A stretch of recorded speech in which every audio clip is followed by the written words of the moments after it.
ओम शांति। भगवत गीता श्लोक क्लास में आज का श्लोक है 10वें अध्याय का 7वां श्लोक। अध्याय 7, अध्याय 10, श्लोक नंबर 7। श्लोक है एतां विभूतिं योगं च मम यो वेत्ति तत्वतः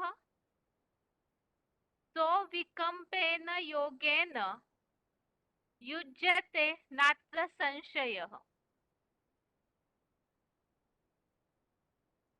श्लोक दोबारा।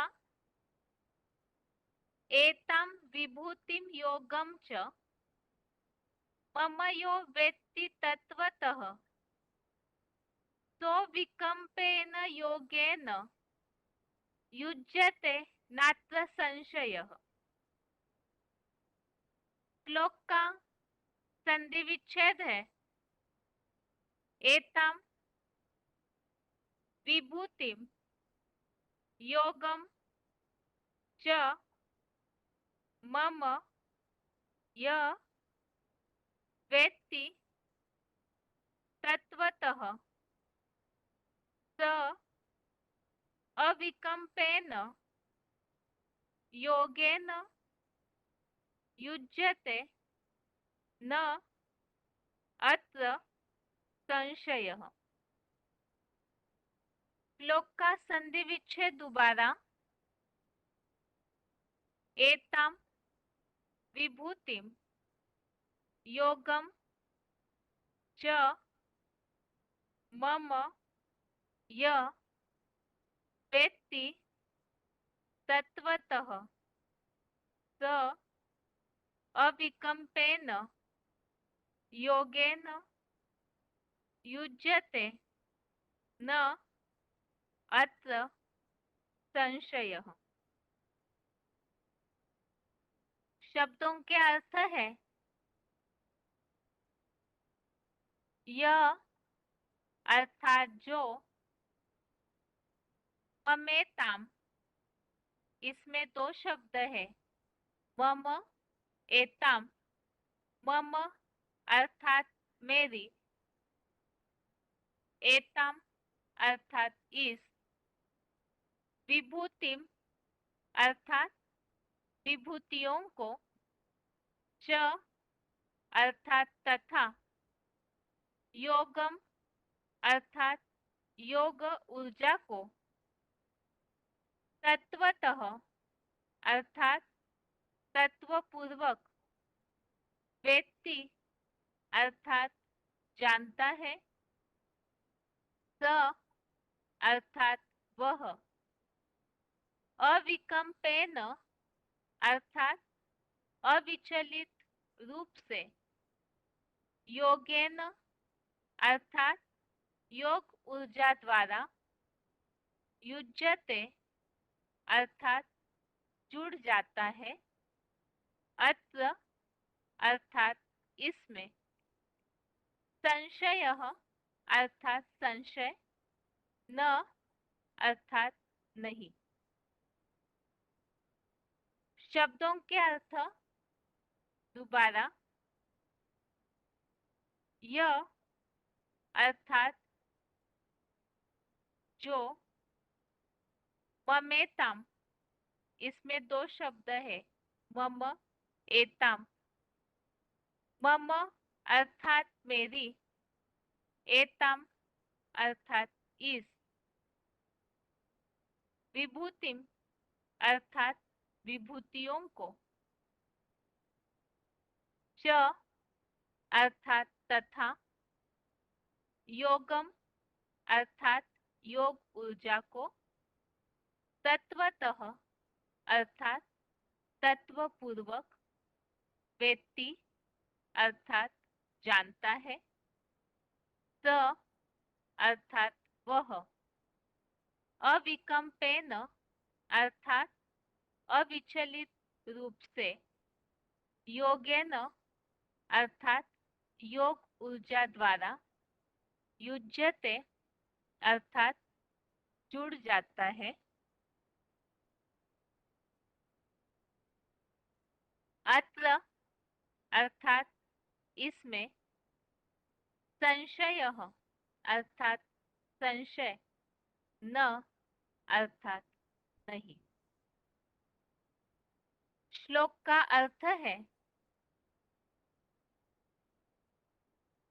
जो मेरी इस विभूतियों को तथा योग ऊर्जा को तत्वपूर्वक जानता है, वह अविचलित रूप से योग ऊर्जा द्वारा जुड़ जाता है, इसमें संशय नहीं है।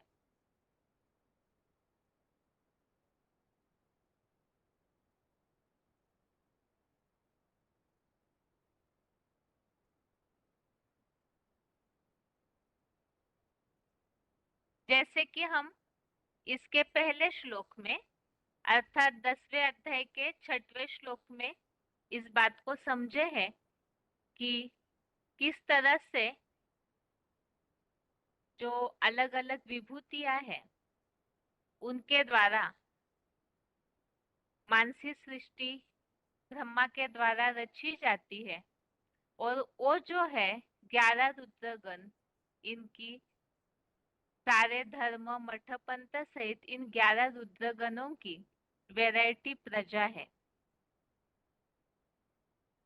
अब इसी तरह से जो इन बातों को जानते हैं, अर्थात जो आज के श्लोक में उल्लेख है कि जो इस विभूतियों को और तथा योग ऊर्जा को तत्वपूर्वक जानता है, तो जानने के बाद फिर वो योग ऊर्जा द्वारा जुड़ जाता है, इसमें संशय नहीं है। तो इस बात में योग ऊर्जा अर्थात क्या, तत्वपूर्वक जानना अर्थात क्या, इन सब बातों के लिए क्लैरिफिकेशन वाले अर्थ में स्पष्टीकरण दिया हुआ है। क्लैरिफिकेशन सहित अर्थ है, जो मेरी इस विशेष रचना विभूतियों को तथा महादेव रूप मेरी योग ऊर्जा को सभी 23 तत्व पूर्वक गहराई से जानता है, वह अविचलित रूप से योग ऊर्जा द्वारा अनुरूप रूहों के बाप सदाशिव ज्योति से नंबरवार शंकर की तरह जुड़ जाता है, इस बात में संशय नहीं है। तो ये जो बताया कि जो मेरी इस विशेष रचना विभूतियों को, अर्थात किस तरह से ये सृष्टि की शुरुआत होती है फाउंडेशन से, जो मानसिक सृष्टि जिससे वाइब्रेशन की सृष्टि बताया, तो उसके द्वारा जो विभूतियों की रचना होती है, तो उन्हें और विशेषकर महादेव जो कि परम पिता की योग ऊर्जा का एक स्वरूप है, उन्हें जो 23 तत्व पूर्वक गहराई से जानता है, तो वो फिर अविचलित रूप से योग ऊर्जा द्वारा परम पिता शिव से अनुरूप रूहों के बाप अर्थात सभी आत्माएं अनुस्वरूप है, और ऐसे जो रूहों के बाप है परम पिता शिव जो सदा शिव है, तो उनसे शंकर की तरह जुड़ जाता है। अर्थात जैसे महादेव ने परम पिता के कार्य को पूरी तरह से जाना और जान करके वो ऐसे याद में तल्लीन हो जाते हैं, जो बताया कि शंकर की तरह ही शिव ज्योति से जुड़ जाता है। तो ये जुड़ जाने के बारे में किस तरह से शंकर शिव के साथ जुड़ते हैं, उसके लिए नीचे फुटनोट में स्पष्टीकरण दिया हुआ है। फुटनोट है, सारे संसार में ऐसे तो एकमात्र शंकर महादेव का नाम ही शिव से जोड़ा जाता है और किसी देव, दानव, मानव या फरिश्ता का नहीं जोड़ा जाता। इसीलिए भारत में बाप के साथ बच्चों का नाम जोड़ने की सामाजिक परंपरा आज भी चालू है। सारी अच्छी विश्व कल्याणी परंपराएं सुप्रीम सोल से ही आती है। तो ये सबसे विशेष रचना है परमपिता की, अर्थात महादेव। और महादेव के अंदर वो इतना लव में लीन हो जाते हैं परमपिता से कि पूरी योग ऊर्जा अपने में भर लेते हैं। तो वो योग ऊर्जा का स्वरूप है परमपिता का। और उन्हें जो जानता है, एक तो विशेष रचना विभूतियां जो 6वें श्लोक में उल्लेखित है, और उसके अलावा परम पिता की योग ऊर्जा का स्वरूप अर्थात महादेव, इन्हें जो 23 तत्व पूर्वक गहराई से जानता है, वो फिर परम पिता से अविचलित रूप से योग ऊर्जा द्वारा जुड़ जाता है, अर्थात याद के द्वारा इस तरह से लव में लीन हो जाता है, जैसे कि इसकी यादगार जो शंकर परम पिता की याद में इस तरह से जुड़ गए, उस योग ऊर्जा को अपने में ऐसे समाहित कर लिया कि एक ही शंकर महादेव है जिनका नाम परम पिता शिव के साथ जोड़ा जाता है। इस तरह से वो लीन हो गए कि जब सबके सामने ये तन प्रत्यक्ष होता है साकार स्वरूप, तो उसमें भेद नहीं कर पाते हैं भक्त लोग। तो शिव और शंकर को मिला करके भक्ति मार्ग में एक किया हुआ है। तो ऐसे योग ऊर्जा का स्वरूप शंकर इस तरह से लव में लीन हो जाते हैं। इसीलिए ही शिव के साथ और किसी भी देव, दानव, मानव, फरिश्ता का नाम नहीं जोड़ा है, केवल एक महादेव का ही नाम जोड़ा है। और इसी की यादगार में बताया, भारत में आज भी जैसे कोई कंपनियां, फर्म होते हैं, तो उसमें बाप के साथ बच्चे का नाम जोड़ने की परंपरा चालू है। और इस सारी परंपराओं का फाउंडेशन संगम युग में परमपिता शिव ही डालते हैं, जिसके लिए गीता में उल्लेख भी है, मम वर्तमानु वर्तन्ते मनुष्या पार्थ सर्वशः। ये तो आज के श्लोक का अर्थ है। यहाँ 10वें अध्याय में विशेष बात हम समझ रहे हैं, विभूति अर्थात विशेष रचना। तो विभूति योग नाम है 10वें अध्याय का। तो इसमें भगवान को कोई नहीं जानते हैं, तो इसीलिए ही, क्योंकि वो आदिकालीन आदिश्वर है, तो किस तरह से सृष्टि का आदिकालीन आदिश्वर है और कैसे सारी सृष्टि की रचना विस्तार होता है, इसकी जानकारी स्वयं शिव ही अपने बच्चों को देते हैं। तो इन श्लोकों में उन्हीं बातों का परिचय है।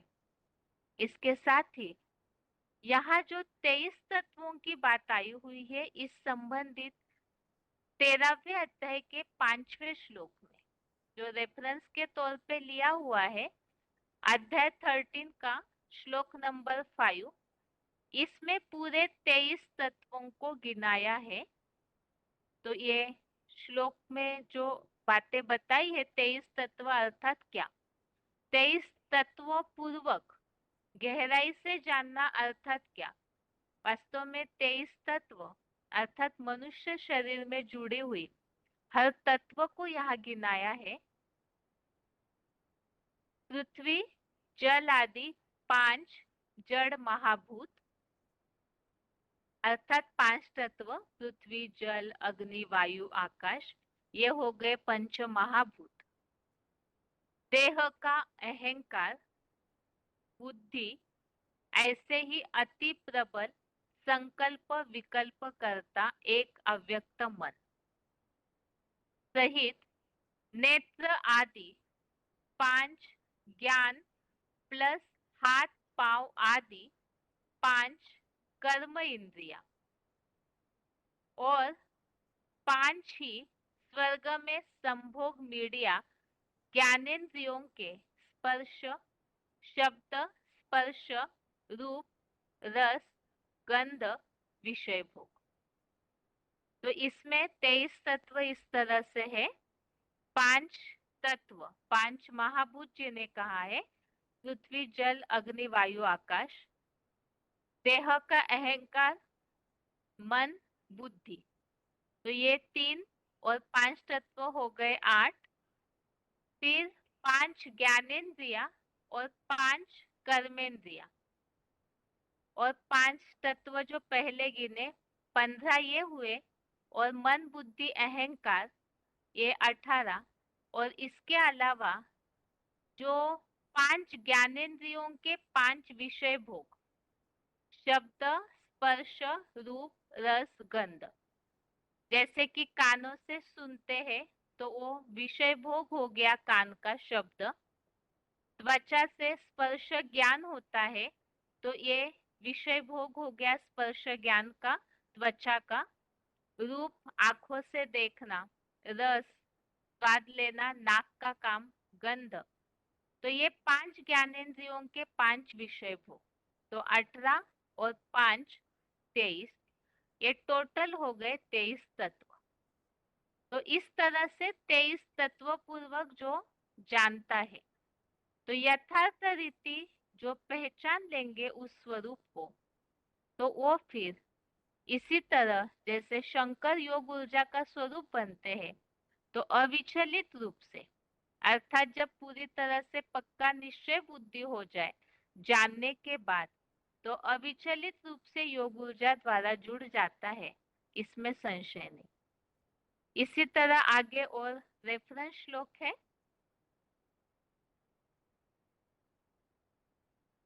15वें अध्याय का 19वां श्लोक, अध्याय 15 का श्लोक नंबर 19 है। इसमें जो बात आई हुई है, पुरुष रूप आत्माओं में सर्वोत्तम, जो पूरा मूर्ख नहीं है, थोड़ा भी ज्ञानी है, वह व्यक्ति मुझे सदाशिव ज्योति को ऊपर जैसे कहा ऐसे ही पुरुष रूप आत्माओं में सर्वोत्तम समझता है। वह निकट भविष्य में सब कुछ जानने वाला मुझे ही सर्व संबंधों से अव्यभिचारी मामेकम भाव से पुरुषोत्तम संगम युग में भी याद करता है। तो इसमें जो उल्लेख आया है कि जो परम पिता शिव को यथार्थ रीति जान लेता है, तो वो फिर अव्यभिचारी भाव से यहाँ संगम युग में ही याद करता है।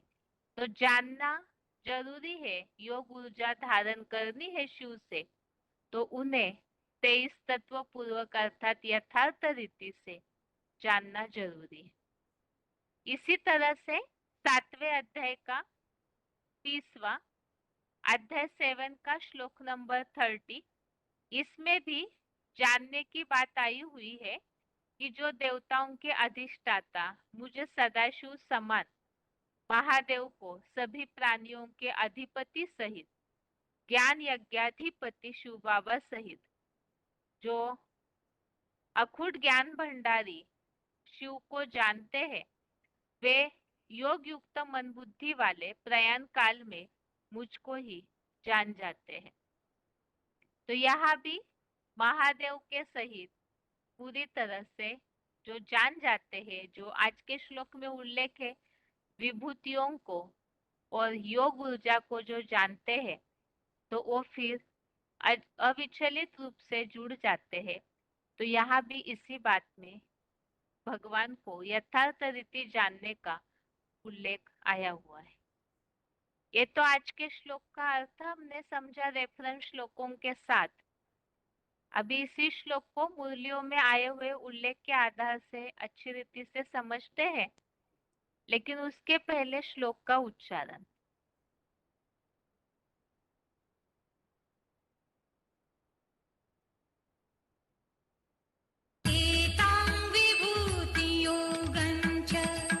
मम यो वेत्ति तत्त्वता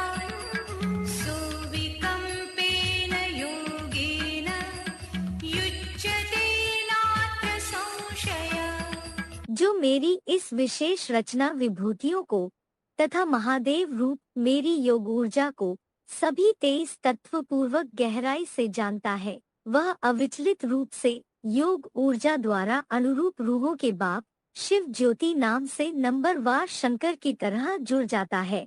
इस बात में संशय नहीं है। सारे संसार में ऐसे तो एकमात्र शंकर महादेव का नाम ही शिव से जोड़ा जाता है और किसी देव, दानव, मानव या फरिश्ता का नहीं जोड़ा जाता। इसीलिए भारत में बाप के साथ बच्चों का नाम जोड़ने की सामाजिक परंपरा आज भी चालू है। सारी अच्छी विश्व कल्याणी परंपराएं सुप्रीम सोल से ही आती हैं।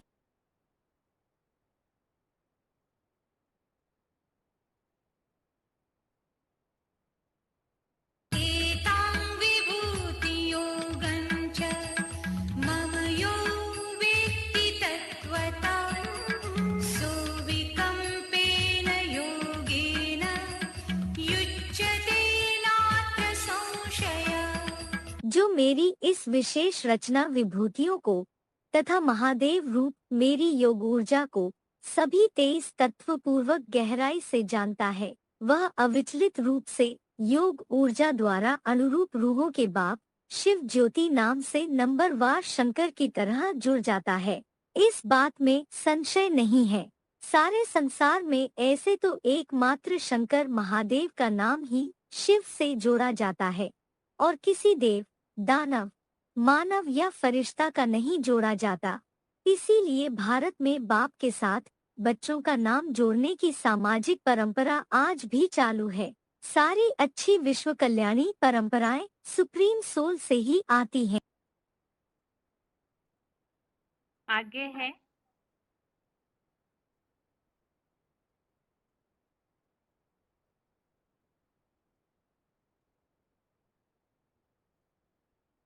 VCD number 2474, VCD number 2474, 20 minute 20 minutes के बाद से लिया हुआ पॉइंट है। विशेष रचना विभूतियां।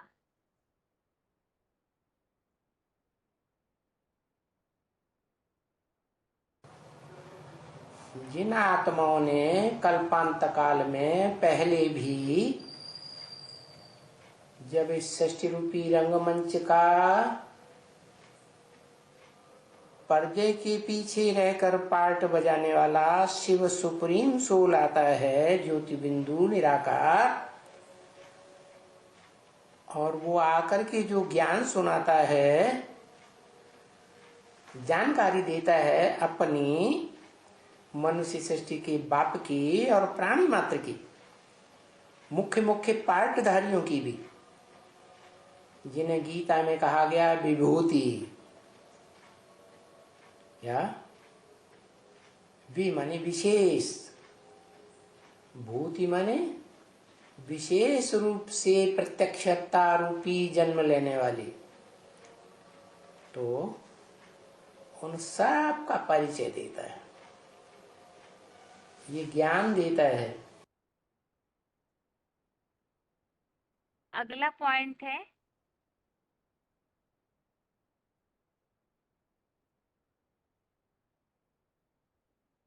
वार्तालाप नंबर 1713, डिस्कशन नंबर 1713, 1 घंटा 12 मिनट 1 आवर 12 मिनट्स के बाद से लिया हुआ पॉइंट है।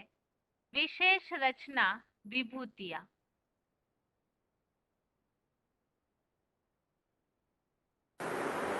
ये विभूतियां हैं आरंभ की। वि माने विशेष, भूति माने जो रची गई, विशेष प्रकार की रचना।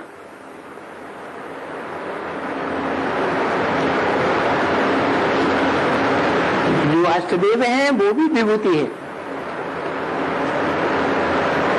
ब्रह्मा के जो 4 पुत्र हैं वो भी विभूति है। सप्तऋषि हैं वो भी विभूति है।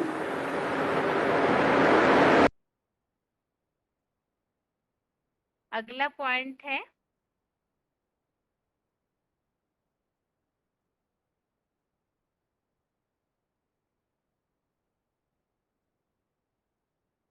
वार्तालाप number 1748, discussion number 1748, 24 minute 24 minutes के बाद से लिया हुआ पॉइंट है।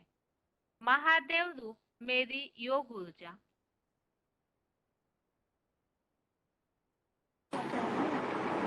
तो निराकार है, उसमें वो शक्ति भरी हुई है, जो अनेक प्रकार की विभूतियां बताई। उन विभूतियों में जो शक्ति भरी हुई है वो निराकार की ही भरी हुई है। शिव क्या है? शिव ज्ञान और योग का अपार भंडार है। वो इस सृष्टि पर जब आता है मुकर्रर रथ में, तो उस मुकर्रर रथ के द्वारा हरेक इंद्रिय से वो अपार शक्ति प्रवाहित होती है। सबसे जास्ती सक्रिय कौन सा अंग है? आंखें। आंखों से, हाथों से वो प्रवाह सबसे जास्ती होता है।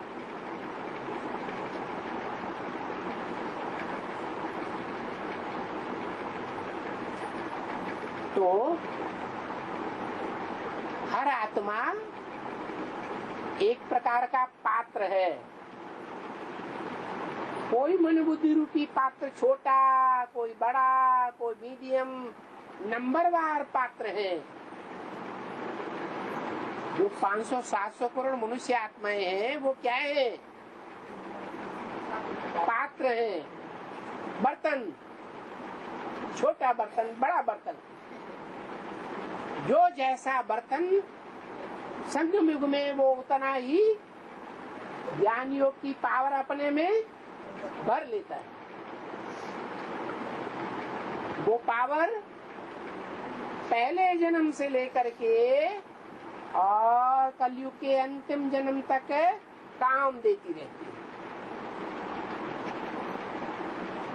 ज्यों ज्यों वो पावर घटती जाती है, त्यों त्यों कहते हैं कि 4 अवस्थाओं से पसार होता है। पहले सतो प्रधान, फिर सत्व सामान्य, फिर रजो, फिर अंत में तमो प्रधान हो जाता है।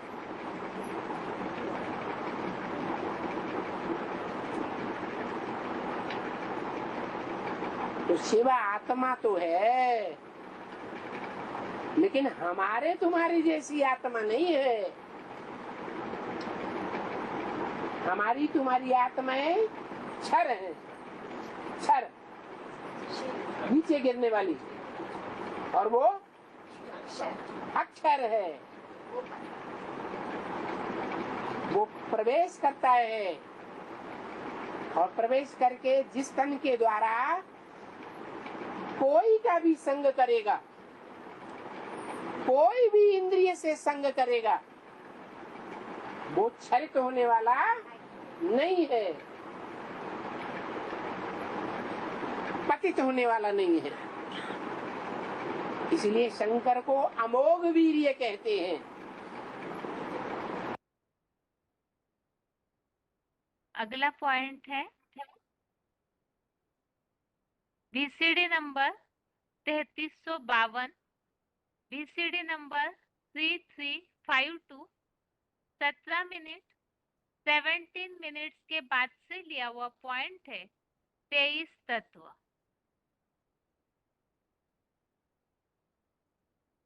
हाँ, ये जो भी तत्व है ना, वो शरीर रूपी पुरी में निवास करते हैं कि नहीं? मालूम कौन कौन से 23 तत्व हैं? पृथ्वी, जल, वायु, अग्नि, आकाश, ये जड़ तत्व भी, और उनके मानिंद चैतन्य देव आत्माएं भी।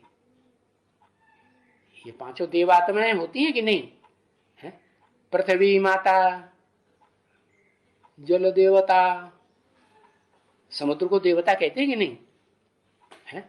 सागर, सागर भी देवता है ना, सागर देवता। अच्छा, सूर्य देवता कह दो, क्योंकि सूर्य देवता की सारी ताकत कौन ग्रहण करता है? पृथ्वी ग्रहण करती है, पहाड़ ग्रहण करते हैं, नदियां ग्रहण करती हैं, कि सागर ग्रहण करता है? सागर ग्रहण करता है। हाँ। तो देखो, ये जो जैसे कानपुर बताया है, या जगन्नाथपुरी भी एक शहर है, वो पुरी कह दिया। पुर कहो, पुरी कहो, जहाँ बहुत लोग रहते हैं उसको पुर कहते हैं। तो ये शरीर में भी है, ये ढेर सारे तत्व हैं कि नहीं है? अगर चैतन्य शरीर है, चैतन्य आत्मा बोलती चालती है, तो उसमें कितने तत्व हैं बताए ना? 5 तत्व तो ये मुख्य, और फिर इनकी तन्मात्राएं हैं, इनके गुण कौन कौन से? शब्द, स्पर्श, रूप, रस, गंध, ये भी है। तो 10 हुए ना? है हाँ। और फिर मन, बुद्धि, अहंकार।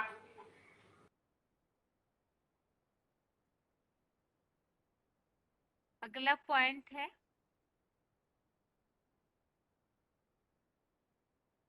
वार्तालाप number 1748, discussion number 1748, 29 minute 29 minutes के बाद से लिया हुआ पॉइंट है।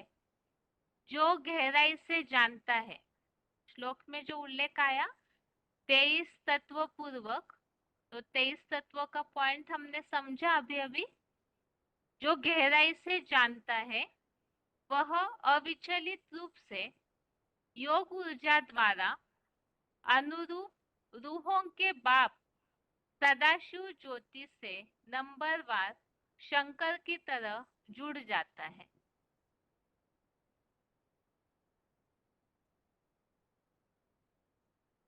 युग में मन बुद्धि को एकाग्र करने की प्रैक्टिस करनी है। बाबा को निरंतर याद करने की प्रैक्टिस करनी है। ऐसी प्रैक्टिस करनी है कि बीच में कोई दूसरा याद ना आए। उस प्रैक्टिस में जो 100% पास होता है, उसी समय शिव बापा की जयंती हो जाती है।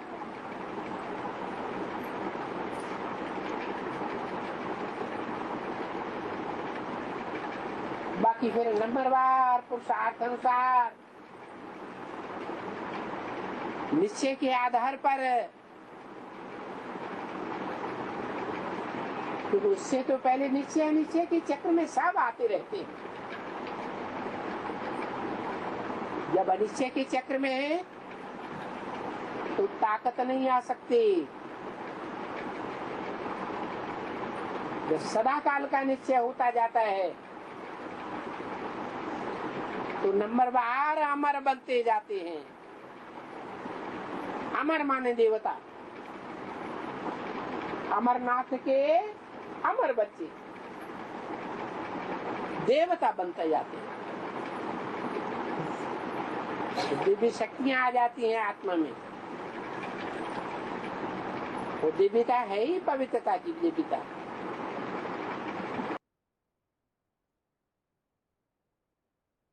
अगला पॉइंट है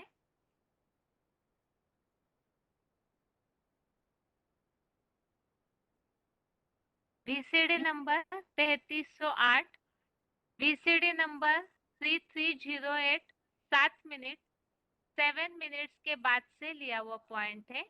सारे संसार में ऐसे तो एकमात्र शंकर महादेव का नाम ही शिव से जोड़ा जाता है और किसी देव, दानव, मानव या फरिश्ता का नहीं जोड़ा जाता। एक जैसी है। कोई तो ऐसी बुद्धि है, बुद्धिमानों की बुद्धि उससे, वो तो सबका बाप। कौन है? शिव। शिव जो है, जिसे बिंदी का नाम है, शरीर का नाम थोड़े ही है, तो वो शिव बाबा ने। शिव बाप, हाँ, वो बुद्धिमानों की बुद्धि। और फिर वो अपने समान किसी को 100% बना लेता है, तो वो कौन है? वो फिर है जिसका नाम शिव के साथ जोड़ा जाता है, और तो किसी का नाम जोड़ा ही नहीं। कहते हैं ना शिव शंकर भोलेनाथ, शिव ब्रह्मा कहते हैं क्या, शिव विष्णु कहते हैं क्या, या 33 करोड़ देवताओं में से किसी का भी नाम शिव के साथ जोड़ते हैं? अच्छा, दानवों का, राक्षसों का, किसी का जोड़ते हैं? किसी का भी नहीं जोड़ते। एक ही आत्मा है जो साकार शरीर धारण भी करती है, मूर्तिमान भी बनती है। और वो मूर्तिमान जो है, जिसे कहा जाता है शंकर की मूर्ति है, चैतन्य मूर्ति या जड़? चैतन्य मूर्ति। अगला पॉइंट है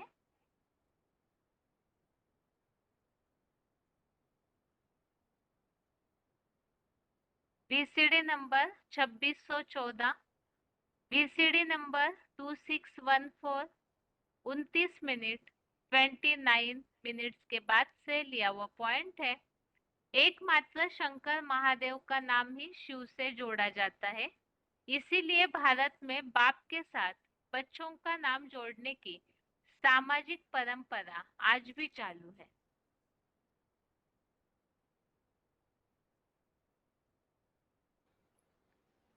और भारतवासियों की क्या है परंपरा है? फर्म का नाम भी खोलेंगे तो बाप का नाम, एंड सन्स कंपनी, पहले बाप का नाम उजागर करेंगे, बाकी एंड सन्स कंपनी लिख देंगे, बच्चों का नाम नहीं लिखेंगे। नाम भी कहीं लिखेंगे, साइन भी करेंगे तो बाप का नाम पहले और अपना नाम बाद में। जैसे शिव शंकर, क्या शंकर को तो महादेव कहते हैं ना, तो देवताओं में जो बड़े से बड़ा देवता हुआ, मनुष्य से जिसको देवता बनाया, वो तो संसार का बड़े से बड़ा बाप हो गया। तो वो उसके द्वारा ये परंपरा चली क्या, कि बाप का नाम पहले और महादेव शंकर का नाम बाद में।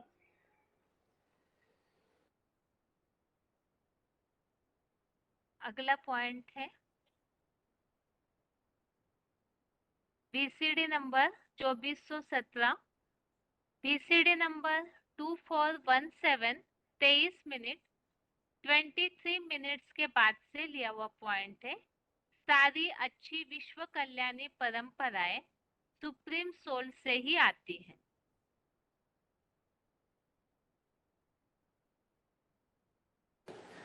दुनिया की जितनी अच्छी अच्छी परंपराएं हैं वो बाप आकर डालते हैं, और जितनी गलत गलत खराब खराब परंपराएं हैं वो मनुष्य डालते हैं। इसलिए नर नरक बनाता है। क्या बनाता है? नरक बनाता है। और स्वस्थिति में रहने वाला स्वर्ग बनाता है। वो बनाता है स्वर्ग? तो कौन बनाता है? जिसमें प्रवेश करता है वो स्वर्ग बनाता है। कैसे?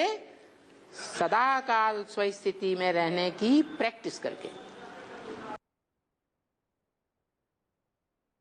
इस तरह से आज के श्लोक संबंधित पॉइंट्स हमने समझे, जिसमें खास बात ये समझी है कि जो विशेष रचना विभूतियां है, और उसमें भी खास तो महादेव जो योग ऊर्जा के द्वारा परमपिता शिव से अविचलित रूप से जुड़ जाते हैं, तो ऐसे जो योग ऊर्जा का स्वरूप है उन्हें 23 तत्व पूर्वक गहराई से, 23 तत्व अर्थात हमने समझा शरीर रूपी पुरी में ये 23 तत्व विराजमान है, और उन्हें जो गहराई से जानता है अर्थात परमपिता के उस योग ऊर्जा के स्वरूप को, वो फिर जानने के बाद अविचलित रूप से परमपिता से जुड़ जाता है। और इसका अच्छा उदाहरण जो कि शंकर का नाम ही केवल शिव के साथ जोड़ा जाता है और अन्य किसी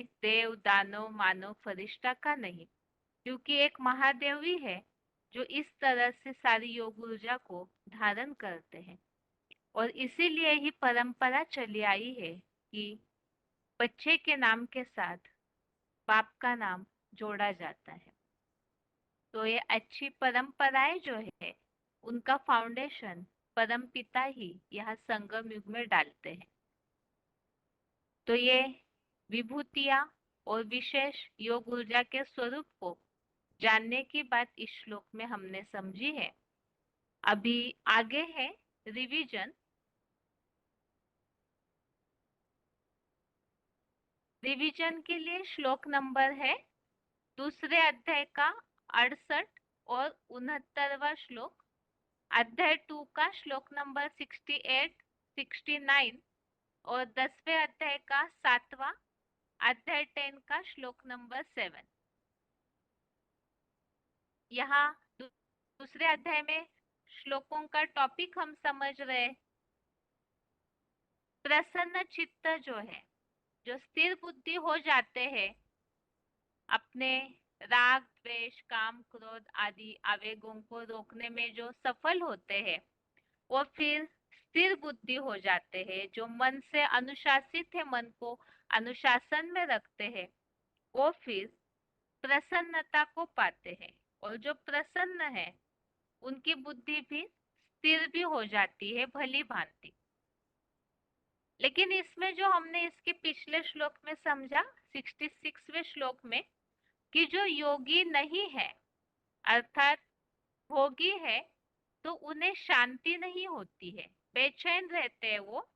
इसीलिए क्योंकि भावना नहीं है उनमें और बुद्धि शिव से जोड़ी नहीं है, जो बुद्धिमानों की बुद्धि है उनसे जब बुद्धि का योग जोड़ा नहीं, तो ऐसे भोगी अशांत रहते हैं। क्यों? क्योंकि 67 नंबर श्लोक में इस बात का उल्लेख आया है कि मन जो है, जो भोगी मन है, वो इंद्रियों का अनुसरण करते हुए बुद्धि को भी खींच लेता है, बुद्धि की निर्णय क्षमता को भी हर लेता है। अब ऐसे बुद्धि नाश हो जाती है तो फिर अशांति बेचैनी तो होगी ही। तो इसका सॉल्यूशन क्या है, इसका समाधान क्या है कि बुद्धि नष्ट न हो, मन भी इंद्रियों के कंट्रोल में न आए? इसका समाधान क्या है? तो वो समाधान इस 68वें श्लोक में दूसरे अध्याय के श्लोक नंबर 68 में बताया है। श्लोक है तस्माद्यस्य महाबाहो निगृहीतानि सर्वशः इंद्रियाणि इंद्रियार्थेभ्य तस्य प्रज्ञा प्रतिष्ठिता।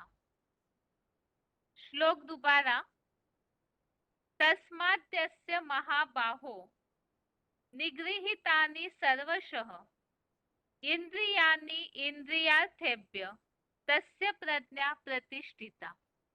अर्थात वे अष्टमूर्ति रूप सहयोगियों रूपी लंबी भुजाओं वाले, इसलिए जिसकी इंद्रिया भोगों से मन वचन कर्म द्वारा सब प्रकार विकारों से रोक ली गई है, उस संयमित मन वाले ज्ञानी और सहज राजयोगी की बुद्धि भली भांति ज्योति बिंदु आत्मस्टार में स्थिर रहती है।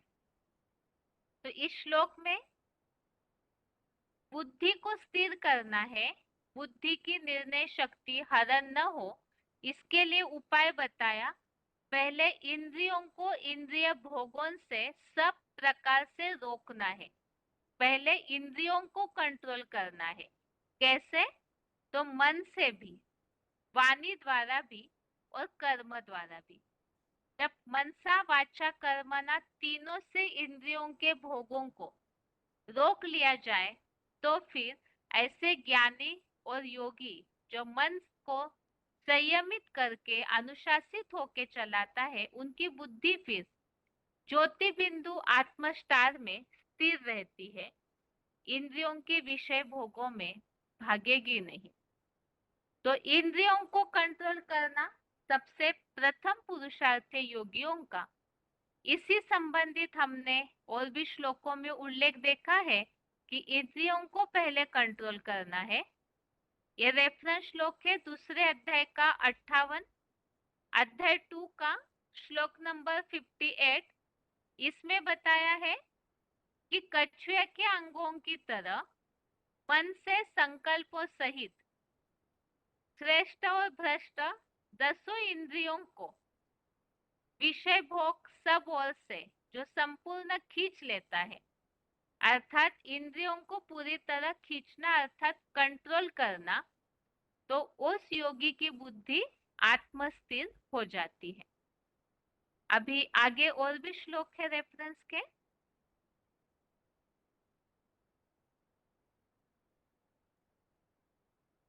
दूसरे अध्याय का 61, अध्याय 2 का श्लोक नंबर 61, इसमें भी उल्लेख आया हुआ है कि सब इंद्रियों को पूरा वश करके, वश अर्थात कंट्रोल करके मेरे आश्रित हुआ, मुझ शिव में ही मन लगा।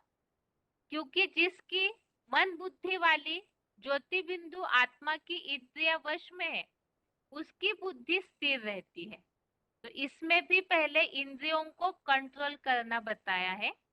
और ऐसे ही तीसरे अध्याय का 41, अध्याय 3 का श्लोक नंबर 41, तू पहले चंचल इंद्रियों को नियंत्रित कर ज्ञान योग के नाशक इस पापी को अवश्य मार दे। तो यहाँ मूल बात इंद्रियों को नियंत्रित करना, कंट्रोल करना।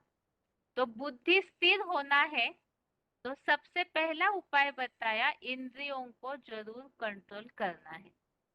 अभी इसी संबंधित जो मुरलियों में प्रैक्टिकल उदाहरण कुछ दिए हुए हैं बाबा ने, तो उन्हें पॉइंट्स के साथ हम समझते हैं श्लोक को। आगे है points. Selected point number 247, selected point number 247, ये ऑडियो का पॉइंट है। ऑडियो नंबर 203, इंद्रिया सब प्रकार से इंद्रिय भोगों से रोक ली गई है।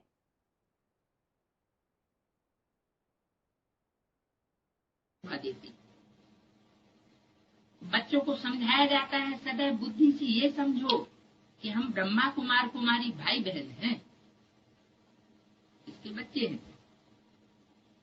प्रजापिता ब्रह्मा के हम बच्चे हैं, आपस में भाई बहन हैं। इसमें भी माया बहुत गुप्त धोखा देती है। भाई बहन समझने में भी क्रिमिनल दृष्टि जाती है। इसलिए ये चार्ट में लिखना चाहिए कि सारा दिन में हमारी इतनी बार क्रिमिनल आई हुई, आज सारे दिन में कौन सी कर्मेंद्रिय ने हमको धोखा दिया। सबसे जास्ती दुश्मन है ये आंखें।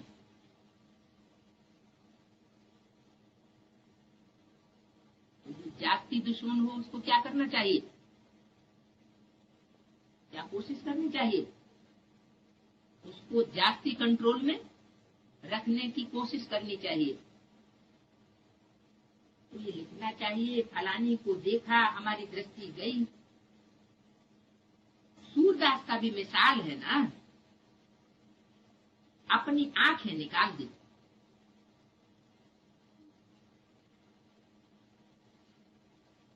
क्या मतलब, ये मिसाल सब हैं कहाँ के।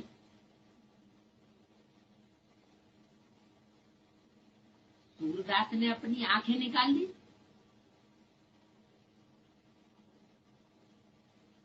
तो क्या हम भी अपनी आंखें निकाल लें?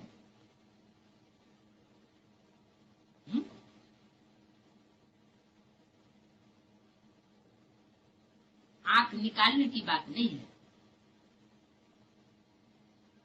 ऐसे भी नहीं कि किसी से बात करते हैं तो उसकी पेट की तरफ देखेंगे, इतना भी कायर नहीं बनना है। लेकिन क्या करना है, देखते हुए भी न देखना।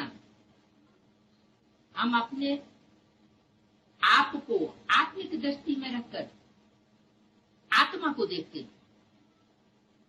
अगर किसी से बात करनी पड़ती भी है तो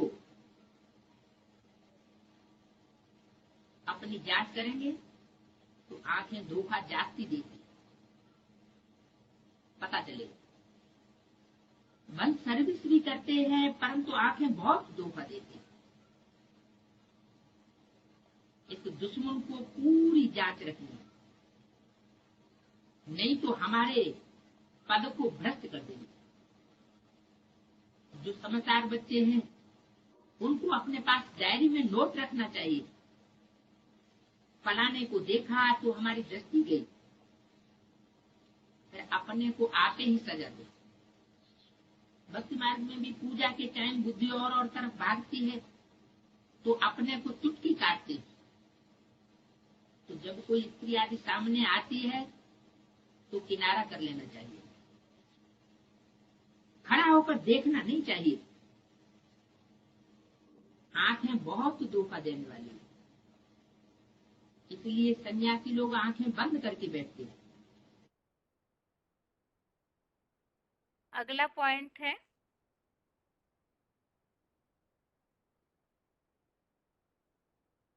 selected point number 289, selected point number 289।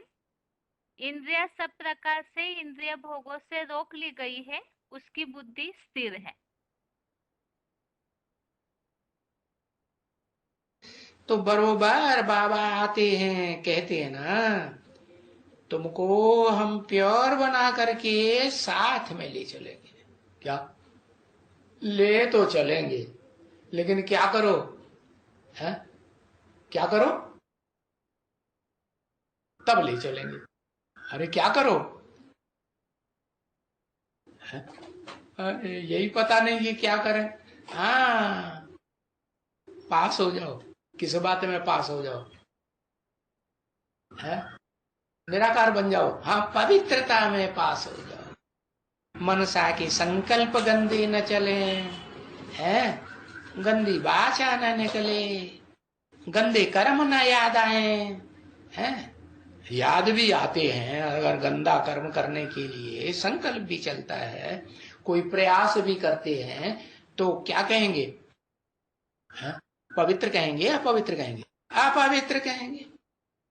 तो बाप कहते हैं प्योर बना करके साथ में ले चलेंगे, और साथ में उन्हों को ही ले चलेंगे जो एकदम प्योर बनेंगे। क्या परसेंटेज में कुछ कमी रह जाएगी तो साथ में लेके चल नहीं सकेंगे अंत तक। हाँ, समझा ना? एकदम पवित्र बनना पड़े, नहीं तो क्या करोगे? हाँ, नहीं बनते पवित्र, तब क्या कर लोगे?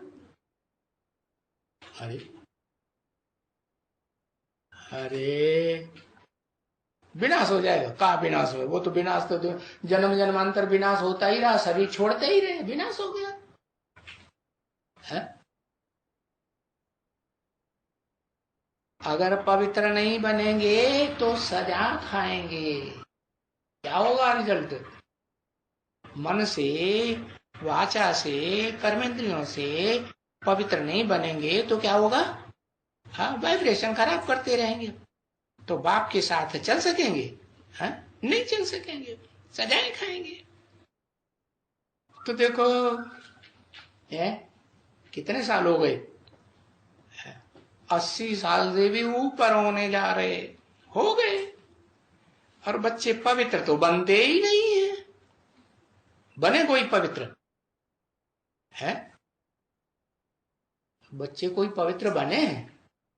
अरे बने तो तब जब पता चले कि वो शख्सियत है कौन है, जिसके संग के रंग से हम पवित्र बनेंगे।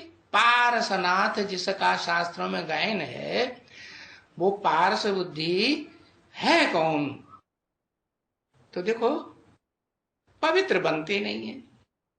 ऐसे नहीं कि सिर्फ पवित्र बनने का है, नहीं नहीं नहीं बच्चे, थॉट, वर्ड, डीज, डीड अंग्रेजी में कहा जाता है ना, क्या मतलब हुआ इसका?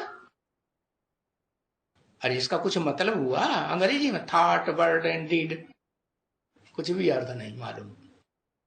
थॉट माने मनसा के संकल्पों में भी पवित्रता बनी रहे। हाँ, ऐसे ना हो कि कोई ऐसी युक्ति रचते रहे कि भाई अपवित्र बन जाए, हैं, अपवित्रता का आनंद ले लें, ऐसे थॉट न चले, माने संकल्प ही न चले। वर्ड, वाचा, वाचा में भी कोई ऐसा संकल्प न चले, है जो अपवित्रता से तो दुख होता है ना, तो वाचा से भी अगर ऐसा कुछ वाचा भूलेंगे तो क्या होगा? दुख होगा कि नहीं? दुख होगा। और डीड, हाँ कर्म, जो कर्म इंद्रियों से कर्म करते हैं वो कर्म भी ऐसा कुछ न हो। कहा जाता है ना मनसा वाचा कर्मणा, तो मनसा भी तो बच्चों की अच्छी चाहिए ना, है क्या? क्या ऐसी ऐसी प्लानिंग बनाते रहे जिसमें गंदे गंदे संकल्प भी चलते रहे कि ये संकल्प हमारा पूरा हो जाए। अरे मनसा में किसके अंदर में आता रहेगा, गंदी गंदी बातें आती रहेंगी, उल्टा सुल्टा संकल्प चलते रहेंगे। अरे वो भी तो नहीं होना चाहिए ना, भी क्यों लगा दिया? माने कर्मणा से होना तो बहुत दूर की बात, वाचा में भी आना दूर है, लेकिन मनसा में भी, हाँ, वाइब्रेशन कैसे बनता है? मनसा से बनता है। तो मनसा में भी ना आवे, कौन याद आवे? बाप ही याद आवे। अगर मनसा में कुछ याद आएगा क्या, तो क्या होगा? तो फिर नापास ही हो जाएगा, पास नहीं हो सकेगा। आगे है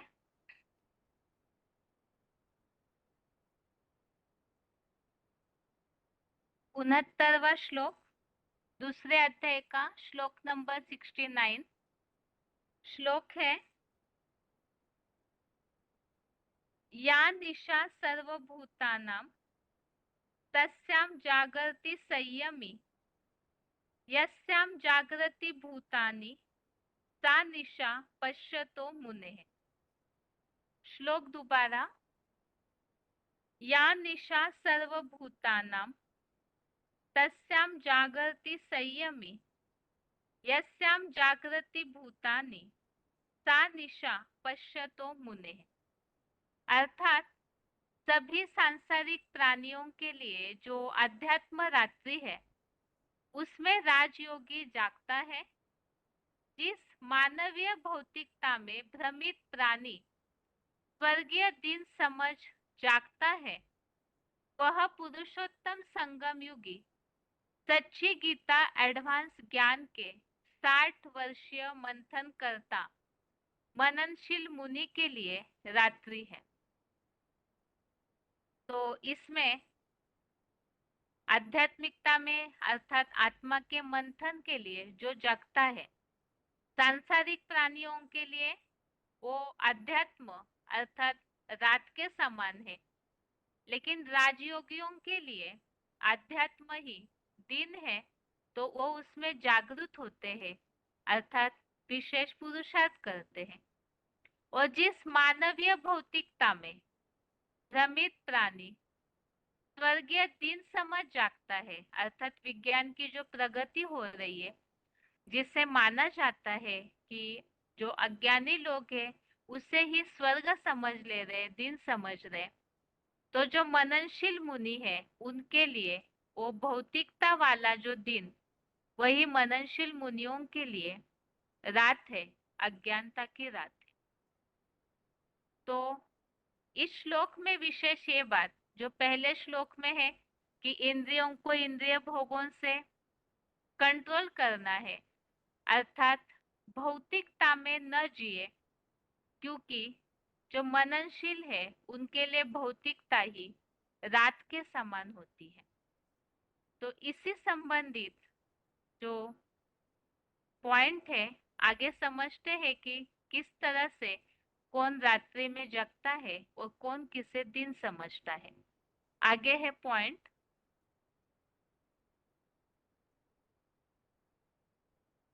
वार्तालाप नंबर 1574, डिस्कशन नंबर 1574, 25 मिनट के बाद से लिया हुआ पॉइंट।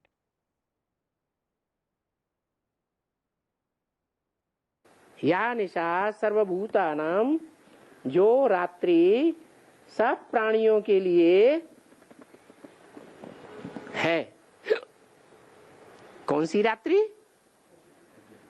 हाँ? अज्ञान की रात्रि है। कौन सी रात्रि? सब प्राणियों के लिए, दुनिया के जितने भी प्राणी हैं उन सब के लिए आध्यात्मिकता रात्रि है। आध्यात्मिकता में वो सब सोए पड़े हैं। सबको क्यों ले लिया? सबको क्यों समेट लिया? ज्ञान में चलने वाले नहीं है, है?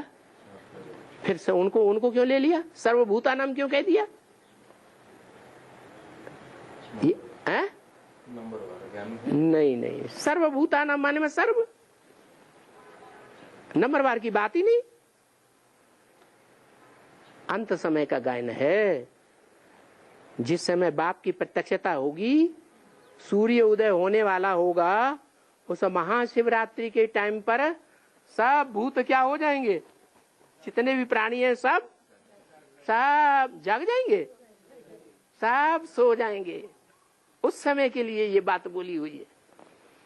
चाहे बीज रूप आत्माएं हो, चाहे आधार मूर्त आत्माएं हो, चाहे दुनिया की 500 करोड़ आत्माएं हो, सब अज्ञानता की नींद में सो जाएंगी। भौतिकवाद की दुनिया में जागृत रहेंगी और आध्यात्मिकता में सो जाएंगी। बाप कौन है? अरे बाप आप कुछ नहीं, ऐसे ही बातें हैं। विनाश होगा कि नहीं? अरे क्या विनाश विनाश कुछ नहीं हो। मस्ती से खाओ पियो मौज करो, है? रोटी कपड़ा और मकान कमाओ। ये कहाँ चक्करबाजी में पड़ गए? तो ये अज्ञानता हुई या ज्ञान हुआ? अज्ञानता में सो जाएंगे, सब सो जाएंगे नंबरवार, कोई पहले और कोई बाद में। अच्छा 8 है, वो भी नंबरवार सो जाएंगे। माया किसी को छोड़ती नहीं है। फाइनल परीक्षा में फिर क्या होगा? अरे कोई जागृत रहेगा या नहीं रहेगा? है? या निशा सर्वभूतानाम, सर्वभूत प्राणियों के लिए रात्रि है। आध्यात्मिक ज्ञान। कौन जागृत रहेंगे? हैं? आगे भी तो बोलो।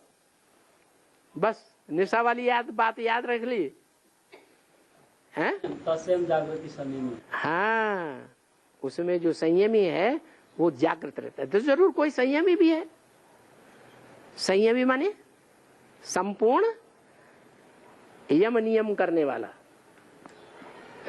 इंद्रियों को संपूर्ण यमित करने वाला, नियमित करने वाला योग में, उसको कहेंगे संयमी। वो जागृत रहता है। किसमें? आध्यात्मिक दुनिया में। आगे है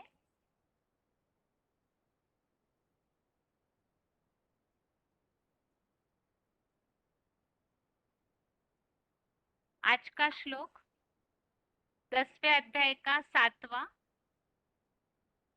एताम विभूतिम योगम च मम यो वेत्ति तत्वतः सो विकम्पेन योगेन युज्यते नात्र संशयः।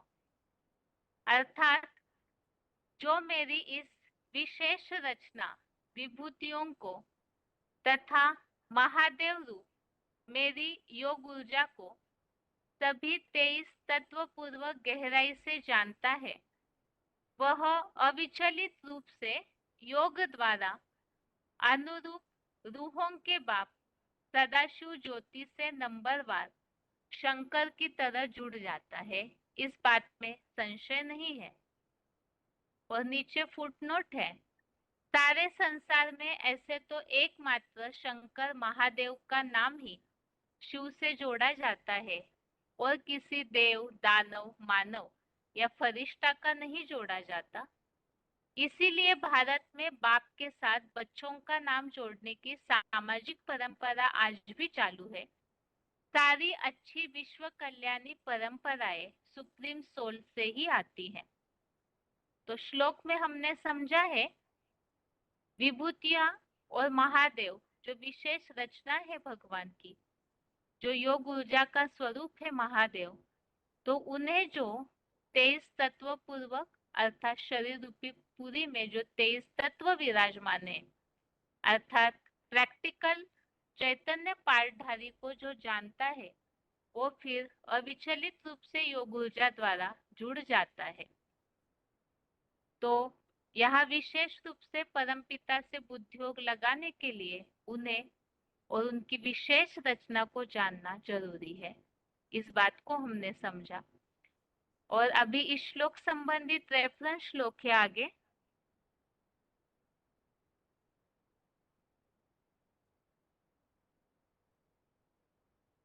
एक तो 15वें अध्याय का 19वां अध्याय 15 का श्लोक नंबर 19, इसमें भी अखूट ज्ञान भंडारी परम पिता को जानने की बात आई है कि जो उन्हें जानता है वो फिर अव्यभिचारी रूप से याद करता है, अर्थात याद द्वारा परम पिता से जुड़ता है।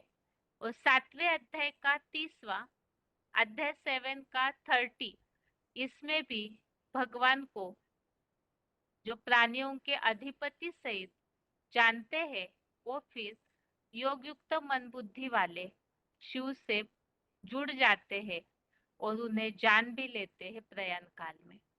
और इसके अलावा 23 तत्वों के लिए हमने रेफरेंस श्लोक समझा था 13वें अध्याय का 5वां अध्याय 13 का श्लोक नंबर 5, जिसमें 23 तत्वों का उल्लेख है।